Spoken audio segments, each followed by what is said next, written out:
Queridos amigos e irmãos, celebramos o 24º domingo do tempo comum. A passagem é de Marcos, capítulo 8, versículos de 27 a 35. Jesus e seus discípulos partiram para os povoados de Cesareia de Filipe. No caminho, ele perguntou aos discípulos: "Quem dizem os homens que eu sou?" Eles responderam: "Uns dizem João Batista, outros Elias, outros um dos profetas." Jesus então perguntou-lhes: "E vós, quem dizeis que eu sou?" Pedro respondeu: "Tu és o Cristo." E Jesus os advertiu para que a ninguém falassem a seu respeito. E começou a ensinar que o Filho do Homem deveria sofrer muito, ser rejeitado pelos anciãos, pelos sumos sacerdotes e pelos escribas, ser morto e ao terceiro dia ressuscitar. Falava disto abertamente. Então Pedro, chamando-o à parte, começou a censurá-lo. Jesus, porém, voltando-se e olhando para seus discípulos, repreendeu Pedro, dizendo: "Vai para trás de mim, Satanás. Tu não pensas de acordo com Deus, mas de acordo com os homens."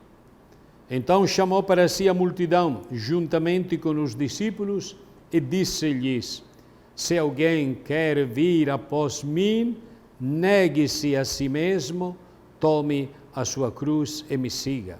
Pois quem quiser salvar a sua vida, a perderá. Mas quem perder sua vida, por causa de mim e do Evangelho, a salvará." Palavra da salvação, glória a vós, Senhor. O coração do Evangelho de Marcos é guardado em poucas palavras no evento de Cesareia, na estrada. Numa espécie de retiro em terra estrangeira, se dá o reconhecimento de Jesus, há muito preparado, desde o início do Evangelho. É a pergunta que perpassa, anima, faz vibrar, vai além da narração. Quem é este? E da graça total desse reconhecimento começa e depois estoura o caminho para a cruz. Pedro está admiravelmente envolvido. É ele quem, com sua docilidade e suas resistências, com inteligência que vem do alto e às vezes aquela estupidez arrogante, provoca uma virada e dá origem à etapa decisiva rumo ao cumprimento. Simão Pedro está no grupo dos 12, aquele que por primeiro responde, fala em nome de todos e confessa. A expectativa de gerações e gerações se realiza. Mas, percebido o cumprimento, Pedro, querendo assumir o comando, é imediatamente trazido de volta para a sua posição de discípulo com todos. O chefe é aquele que se converte irremediavelmente à graça. Tinham consciência, lá em Cesareia, perto das fontes do Jordão, que estavam definindo um começo, simplesmente e irremediavelmente um começo que pertencia somente a Deus, a quem cabia dar o cumprimento numa história de aliança que para muitos deles estava em grande parte desconhecida. Tu és o Cristo. O reconhecimento que abre a longa história da Igreja santa e pecadora. Confessa e imediatamente nega. Assim acontece com Pedro repetidamente, no momento em que pensa de estar autorizado a fazer-se exegeta da sua inspirada confissão do Senhor, chega imediata e claramente a negação. O teu pensamento, diz Jesus para ele, não é aquele de Deus. Prelúdio daquela noite suprema, que teria marcado uma virada irrevogável ao reconhecimento e à história humana e universal. Naquela hora, Jesus orou por Simão Pedro, revelando-lhe que exatamente através da sua conversão na graça iria transmitir firmeza aos seus irmãos. O eleito é aquele que incessantemente se converte à graça. Tu segue-me, diz Jesus ressuscitado a Simão Pedro, lá no Evangelho de João.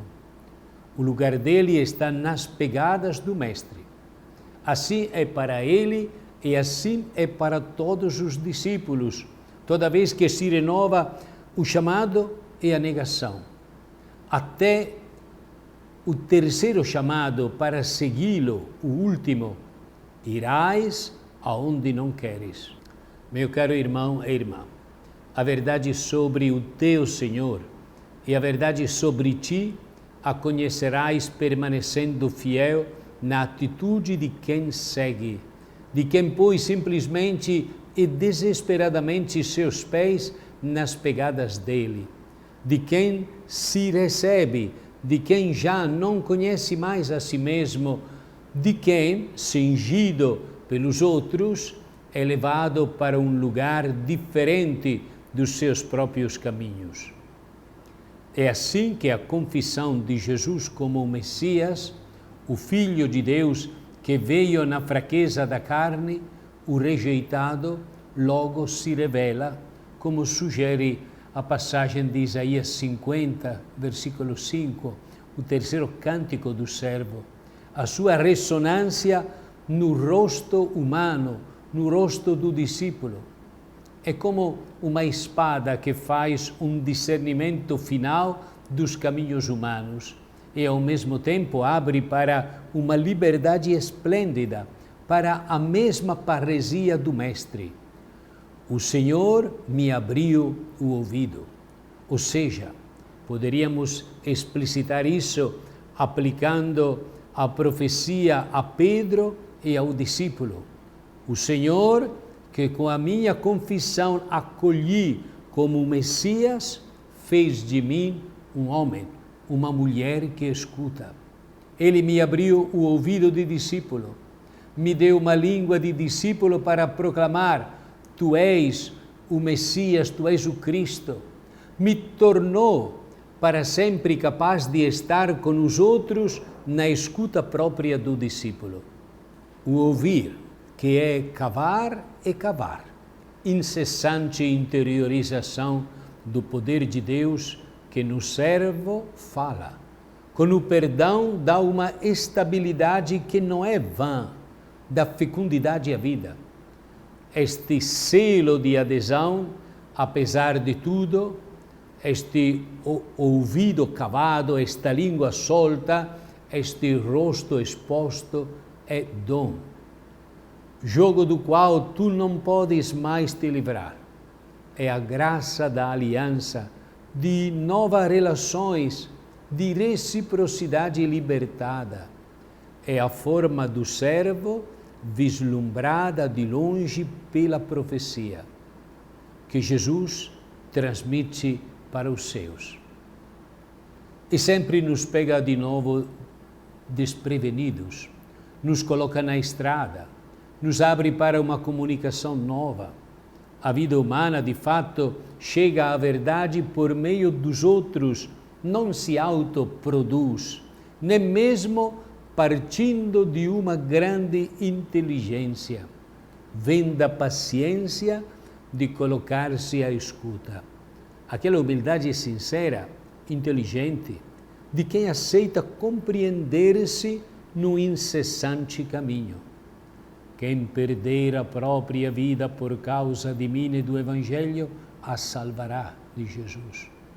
Por causa de Jesus e pelo Evangelho, receber-se dele é a vida, até quando ele quiser.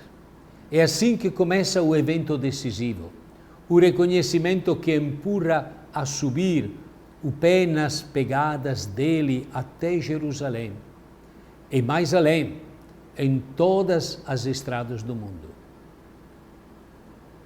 Senhor Jesus, carrego dentro de mim, como todos os filhos do meu tempo, um grande desejo de sobressair, de realizar-me, de tornar minha vida algo extraordinário, digno de ser admirado. E o que tu me pedes? Negar a mim mesmo, ou seja, não pensar em mim, no meu sucesso, na minha promoção, nas minhas vantagens pessoais, mas em me colocar a serviço do grande plano de Deus, gastando todas as minhas energias para Ele e para os outros. Trago dentro de mim o desejo de viver em plenitude, desenvolvendo toda a energia do corpo, do coração e da mente, expandindo todas as possibilidades que foram colocadas em minhas mãos e evitando cuidadosamente tudo o que exige sacrifício e prejuízo, limite e sofrimento. E o que tu me pedes? De seguir-te. Mas antes de tomar sobre meus ombros o madeiro da cruz, madeiro sempre duro e pesado, madeiro que mais cedo ou mais tarde me obriga a morrer a mim mesmo. Meus irmãos, nesta semana, através de alguns pequenos atos, de alguns gestos de gentileza, de serviço, de perdão, de partilha, procuremos seguir o caminho de Cristo, mas tendo consciência de fazê-lo em seu nome, em nome do amor com que nos ama, e ofereçamos-lhe estes pequenos testemunhos na nossa oração desta semana. Deus abençoe a todos, em nome do Pai, e do Filho, e do Espírito Santo. Amém.